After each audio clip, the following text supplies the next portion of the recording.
जिसने प्रभु का आश्रय लेकर भजन किया, उसकी संपत्ति, उसका यश, उसका सुख, उसका प्रताप रोज का रोज ऐसे बढ़ता है जैसे शुक्ल पक्ष में चंद्रमा बढ़ता है, ऐसे बढ़ता है। काको धन काके पशु मंदिर, काके सुत अबला, थिर नाही कछु दामोदर हित, जग में चली चला, जग में चली चला। इसलिए रे मन भजिए नंद लला। पत्नी में, पुत्र में, घर में, धन में आसक्त होकर के हर्षित मत होइए, ये सब छूट जाएंगे। इस संसार में किसी को नहीं टिकना, सबको जाना है। इसलिए हे भाई, उद्दंडता नहीं, मनमानी आचरण नहीं, प्रभु का आश्रय लेकर धर्म आचरण करते हुए नाम जप करो, जीवन का परम मंगल हो जाएगा। उपासक अपने इंद्रिय मन को किसी भी उत्सव का निमित्त बनाकर, किसी आनंद में प्रफुल्लित होकर या किसी विक्षेप को प्राप्त होकर कभी किसी विषय को स्वीकार न करे।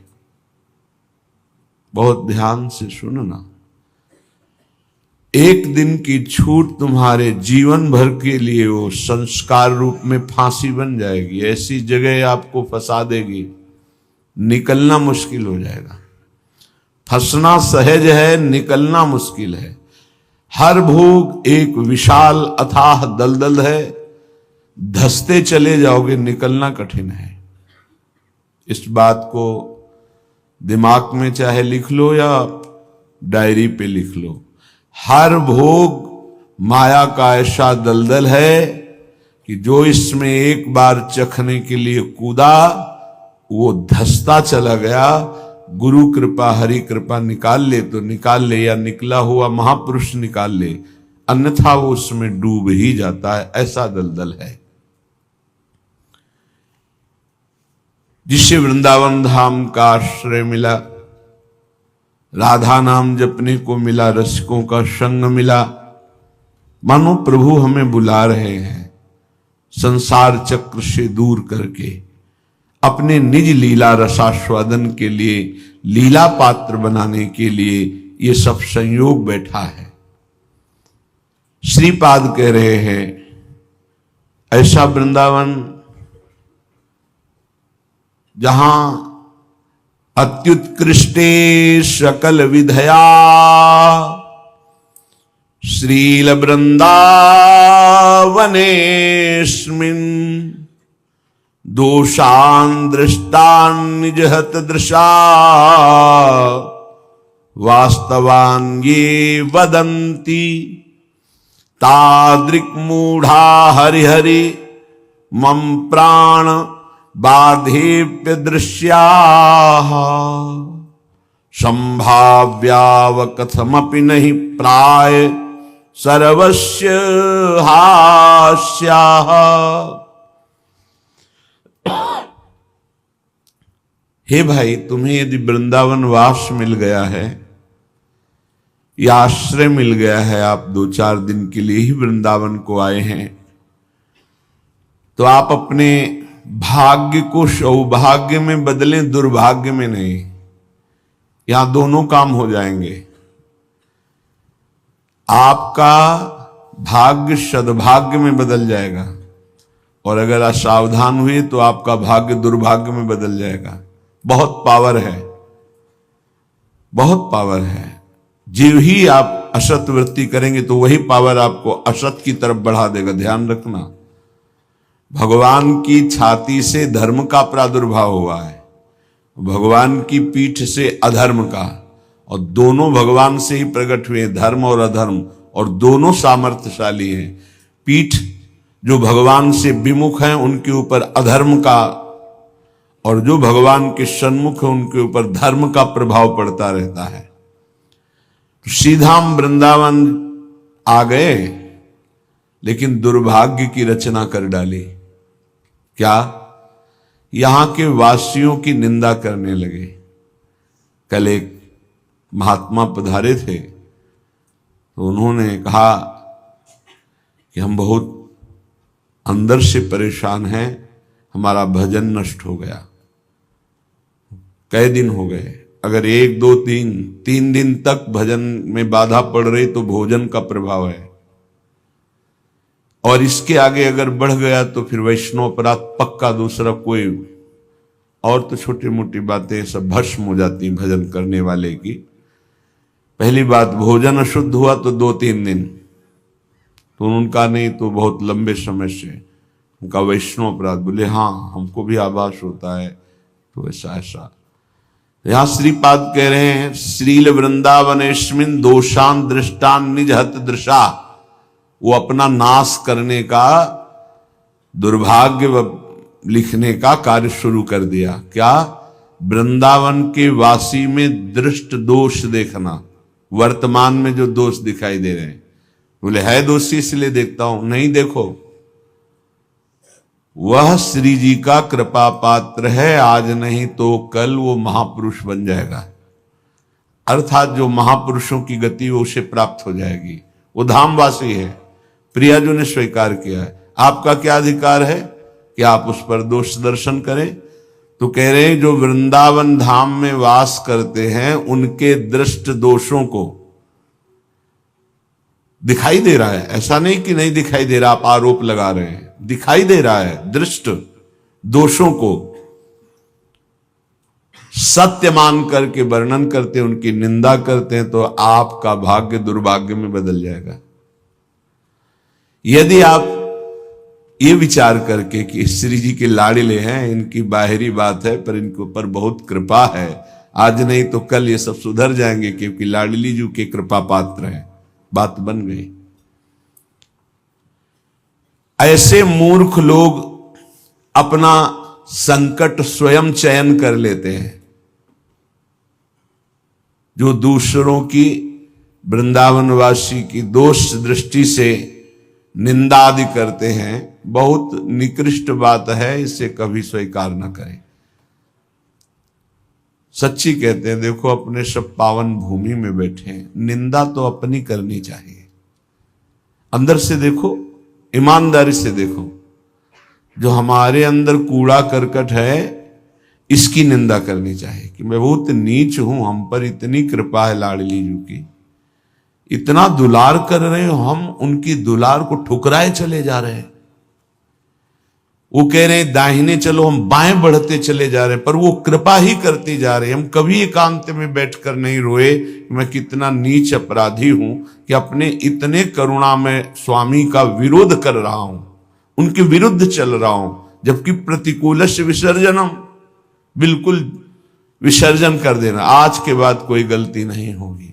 पर हम गलती पे गलती करे जा रहे हैं। श्री जी इस बार माफ कर दो, आगे से फिर किया, श्री जी इस बार माफ कर दो, फिर वही वो माफ करती चली जा रही। हमसे गलती होती। जब हम ये देखेंगे तो हम दूसरे को देखने लायक ही नहीं। हम क्या दूसरे को देखें? हम अच्छे हों तो दूसरे को देखें, और जब सच्चाई में तुम अच्छे हो जाओगे तो दूसरे के दोष नहीं दिखाई देंगे, सब में अपने प्रभु दिखाई देंगे। इसलिए श्रीपाद कह रहे हो, मूर्ख लोग अपने संकट को बुलाते हैं, संकट का निर्माण करते हैं। ये बहुत भयावह बात है कि किसी वैष्णव या किसी वृंदावनवासी की निंदा बिल्कुल भूल कर मत करना। ये ब्रजवासी जन भगवान के लाड़िले हैं।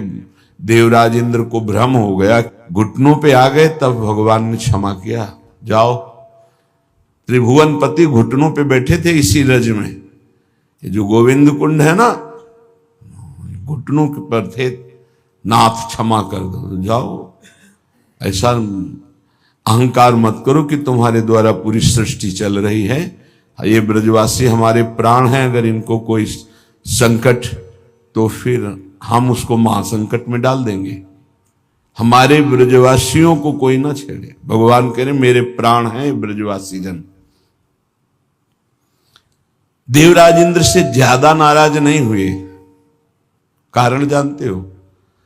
किया तो उपद्रव, ब्रजवासियों को पीड़ा देने का, लेकिन सब ब्रजवासी एक साथ बैठ कर दिए ना, तो लालजू ने थोड़ा तो उन पर शासन किया, फिर कृपा कर दी, लेकिन ब्रह्मा जी के ऊपर कृपा नहीं की, क्योंकि अलग कर दिया। ये उपद्रव किए पर सबको इकट्ठा कर दिया, इसलिए ज्यादा इनको पढ़ के देख लेना, ज्यादा नहीं, बस इतना कहा तुम देवराज हो, सतोगुणी हो, अहंकार मत किया करो। लेकिन ब्रह्मा जी तो कांप के चले ही गए, भगवान मुस्कुराए नहीं। क्यों? ब्रजवासियों को अलग कर दिया। तुम ब्रह्मलोक में मायामयी सैया पे सुला दिया, हमारे प्राण प्यारे ब्रजवासियों का अपराध करते हो। तो आज तक ब्रह्मा जी का प्रवेश नहीं ब्रज में, बात समझ लो। वो मूर्ख हैं जो वृंदावन या ब्रजवासी जो वास कर रहे हैं उनके प्रति दोष दृष्टि करें। 12 वर्ष में तो सिद्ध हो जाता है, 21 वर्ष में क्यों नहीं परिवर्तन हुआ जी? गलती तो जब हमारी गलती, तो हम दूसरों को क्यों दोष दर्शन करने वाली वृत्ति से देख करके निंदा करें, उनका अपमान करें? हमारे अंदर खुद इतनी ये गलत है, तो तुम क्या कर रहे हो? तुम भी तो गलत हो जो दूसरों का दोष दर्शन कर रहे हो। परमार्थ कहता है किसी के भी ना दोष देखने ना गुण देखने, सब में भगवत भाव देखना। संसारी पुरुष क्रिया देखता है, परमार्थ का पथिक कारण देखता है। कारण श्री हरिवंश बनम, क्रिया नहीं देखता है। क्रिया देखने वाला संसारी होता है। श्रीपाद कह रहे वो मूर्ख लोग संकट की स्वयं रचना कर देते हैं। अच्छा, ये कोई पाप नहीं है कि क्षय हो जाएगा तो आप मुक्त हो जाएंगे। ये अपराध है, वैष्णव अपराध। ये तभी क्षय होगा जिस वैष्णव से अपराध मना है उससे क्षमा याचना हो जाए, नहीं तो, या फिर आपको पता नहीं तो गुरुदेव क्षमा कर दे, जाओ कोई अपराध नहीं। तो अखंड मंडलाकारम व्याप्तम चराचरम, गुरुदेव सब में व्याप्त है, हर अपराध क्षमा कर सकते हैं वो। गुरुदेव अगर कह दे जाओ कोई अपराध नहीं, तो कोई अपराध नहीं। गुरु महिमा बहुत बड़ी है। मंत्र मूलम गुरु वाक्यम, मोक्ष मूलम गुरु कृपा। हर अपराध से मुक्ति के लिए गुरुदेव है। गुरुदेव मुझे पता नहीं क्या अपराध बन गया, लेकिन है कोई अपराध, क्षमा कर दो। उन्होंने कहा जाओ कोई अपराध नहीं, तो पूरी सृष्टि का अपराध क्षमा हो जाएगा। गुरुदेव में ऐसी सामर्थ्य, वो भगवान का साक्षात कृपा वपु है। कभी किसी को ऐसा महसूस हो तो अपने गुरुदेव भगवान से क्षमा मांग ले। अगर नहीं पता चलता कि किस वैष्णव का अपराध बना है तो गुरुदेव से क्षमा मांग ले। श्रीपाद कह रहे हैं ऐसे व्यक्ति हमारे चाहे प्राण संकट में पड़े हो, कभी समीप ना आवे, मैं इनका दर्शन न करूं और इनका संभाषण न सुनूं।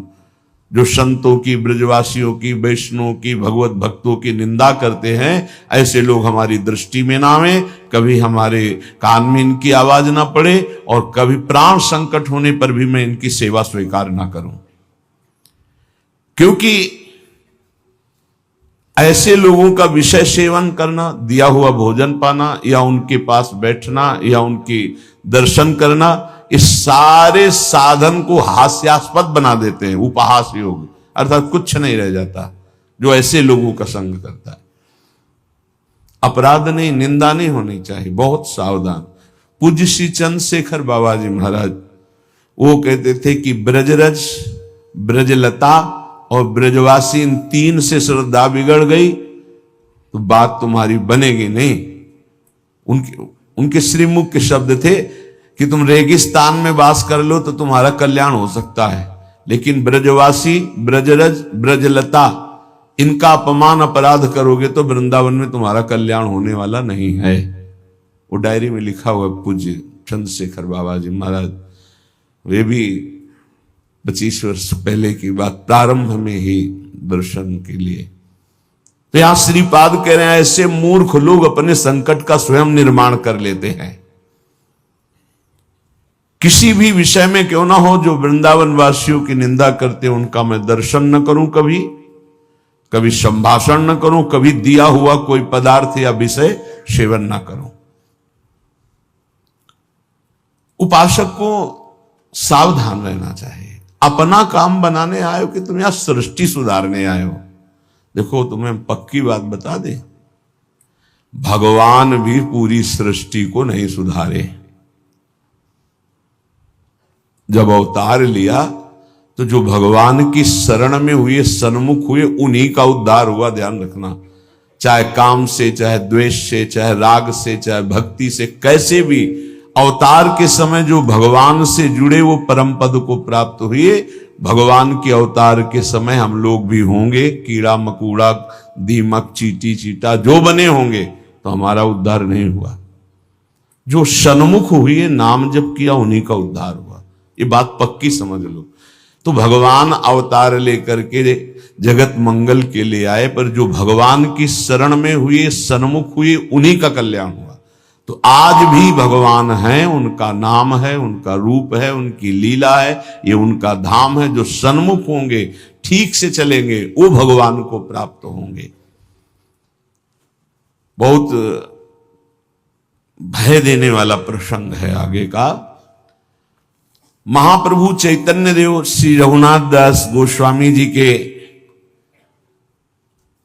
ऊपर अपार कृपा की, तो बहुत ही वैराग्यपूर्ण जीवन आपने कल सुना।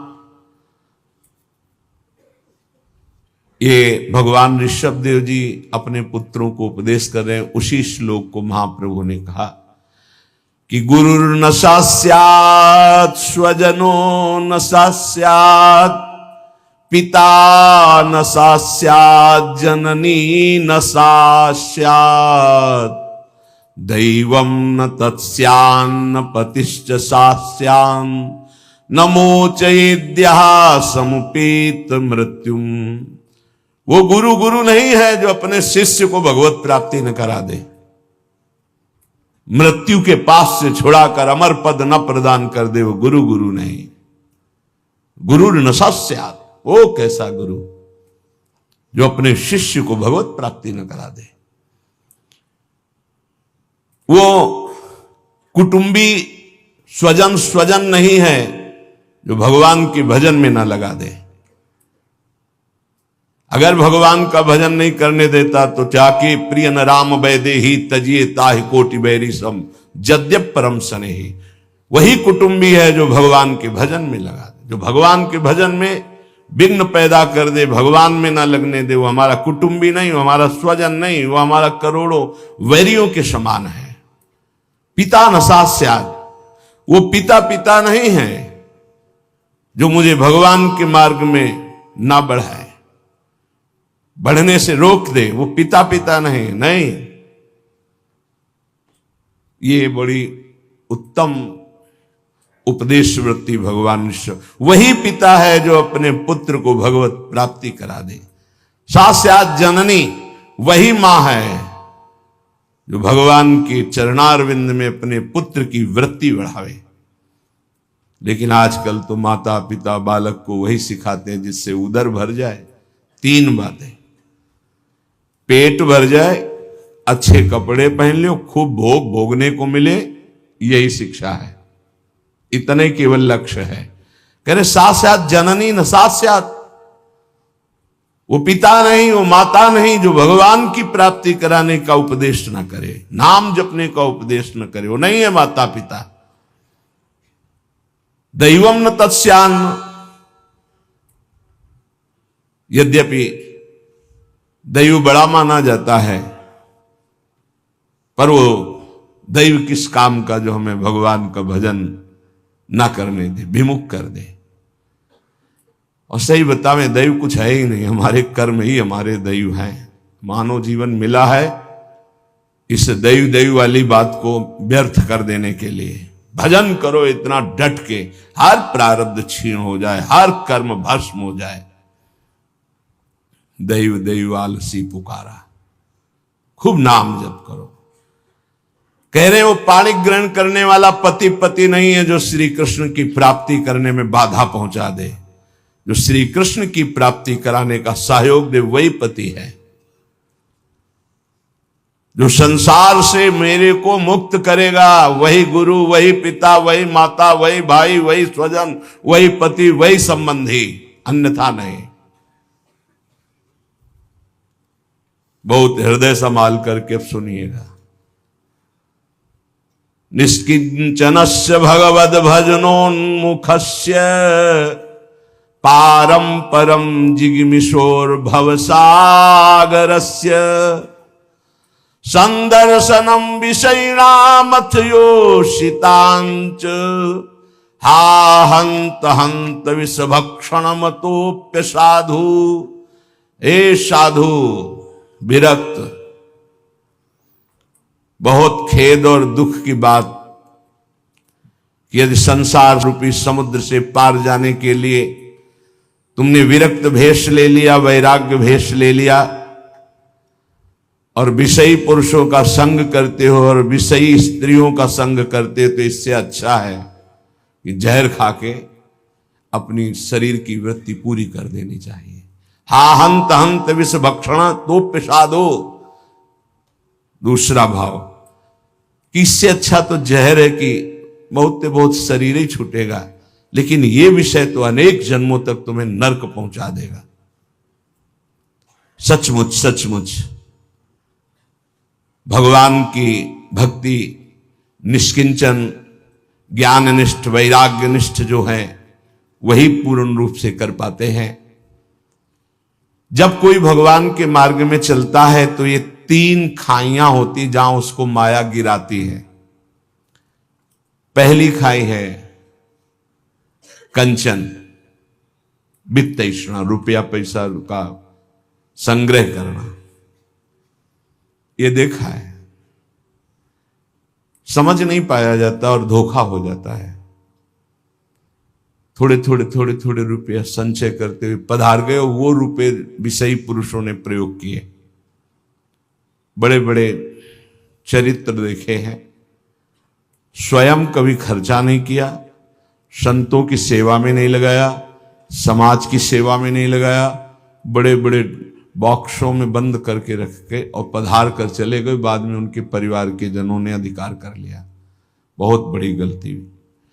साधु को कभी भी अपने नाम पैसा नहीं रखना चाहिए, ये लिख लीजिए। गुरु के द्वारा सेवित हो या इष्ट के द्वारा सेवित हो, अन मांगे आगे आवे गो। स्वामी जी महाराज कह रहे, स्वामी हरिदास जी, बिल्कुल ऐसा न सोचे कि मैं इतने लाख जमा कर लूं तो पूरे जीवन आराम से खाऊंगा। तो प्रभु का भरोसा नहीं, लक्ष्मीपति का, कि जिस समय जरूरत होगी बिना दस्तखत के तुम्हारे पास आ जाएगा। जैसे बैंक में जाओ दस्तखत करो फिर पैसा मिलता है, यहां दस्तखत की भी जरूरत नहीं, ठीक समय पर वो वस्तु पहले से आ जाएगी, पक्का समझ लीजिए। फिर इसके बाद है कामिनी। जब वो कंचन पर विजय प्राप्त करके धन पर, अब इन बातों को थोड़ा नाटक रूप में ले लिया जाता है। एक परमहंस जी हमें मिले यमुना के किनारे, बड़े ही वीतराग ब्रह्मलीन महापुरुष। तो जिस आश्रम में हम थे वो यमुना के पावन पुलिन पर था। ये बात है बिंदौर, जब भ्रमण करते तब की बात। उस पार इछावर है, इस पार बिंदौर। तो जिस आश्रम में रुके थे सब, तो उनसे प्रार्थना की कि स्वामी जी आप रुक जाइए एक रात्रि, वो भी संभाषण दर्शन का सौभाग्य मिलेगा। बड़े ही महापुरुष, छांदोग्य उपनिषद पास, बस लंगोटी इतना अचला, एक छड़ी, क्या ब्रह्म मूर्ति तेजो में। स्वीकार कर लिया। तो तखत में गद्दा बिछाकर वैसे ऊपर वस्त्र, उनका नहीं नारायण, हम ऐसी जगह बैठते हैं जहां कोई उतार ना सके। बोरा बिछाइए, बोरा में। उनको स्वामी जी आपके लिए नहीं, ये यहाँ की मर्यादा, संतों की मर्यादा पर ये गद्दा, ये इसके ऊपर पलंग पोष, ये संतों की मर्यादा नहीं होती बेटा, जमीन में बिछाओ। ऐसे एक एक चेष्टाएं उनकी थी कि थप्पड़ की तरह पड़ती थी। तो उनका, महाराज यहाँ के महंत कौन है, तुम हो? उनका नहीं महाराज जी, हम तो यहाँ विचरण करते हुए। अच्छा, यहाँ के महंत कौन? उनका बाहर गए हुए हैं। पर महाराज जी वो भी बहुत त्यागी, पैसा नहीं लेते। पैसा ले लेते। इतनी जोर बालवत हंसे कस के, बोले आश्रम उन्हीं का है? कहा, जी पैसा नहीं लेते? नहीं। तो ये कैसे चलता है? तुमका जब वो जाते हैं और कोई दक्षिणा देता है तो ऐसे अचला में बंधवा, फिर तो जो हंसे कि आपसे अचला में बंधवा लेते, पैसा लेते नहीं। क्या यार, तो का क्या नारायण तुम भी विनोद करते हो, ये है क्या? तुमका सही महाराज जी छूट। बोले जब यहां आते तब तो उनका जो सेवा में रहते हैं वो खोल लेते हो, फिर ऐसे कार्य। बेटा इसे त्याग नहीं कहते, इसे त्याग। उसी दिन उनके साथ कई 60 किलोमीटर एक सांस में चलते थे। हमारी तो हालत खराब हो गई, पीछे भागते हुए। हमका स्वामी जी 3 दिन के आगे चौथे दिन नहीं चल पाए। ब्रह्माकार वृत्ति लिए कमंडल 60 किलोमीटर तक चल, न खाना न पीना न कोई बोल दे स्वामी जी कुछ पालो तो पाले, नहीं बोले तो एकदम पुष्ट।